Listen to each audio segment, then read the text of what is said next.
গাজীপুর জেলার কাপাসিয়া উপজেলার ঐতিহ্যবাহী তরগাঁও গ্রামীণ মেলা। কাপাসিয়া উপজেলার ঐতিহ্যবাহী মেলাটি প্রতি বছর বৈশাখ উপলক্ষে শুরু হয় এবং বৈশাখের দিন এবং পরের দিন 2 দিন থাকে। বিকেল টাইমে মেলাটি লোকারণ্য হয়ে ওঠে।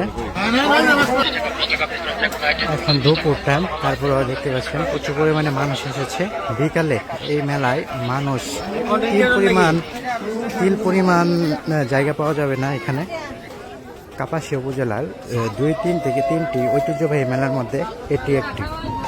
আপনারা যারা এই মেলাটিতে আসতে চান তারা দ্রুত চলে আসতে পারেন। কিছুক্ষণের মধ্যে মেলাটি জমজমাটভাবে শুরু হতে চলেছে। এর আগে যারা এই মেলাটি সম্পর্কে জানেন বা এসেছেন তারা অবশ্যই কমেন্ট করে জানাবেন। দেখতে পাচ্ছেন ঐতিহ্যবাহী তরগাঁও মেলা।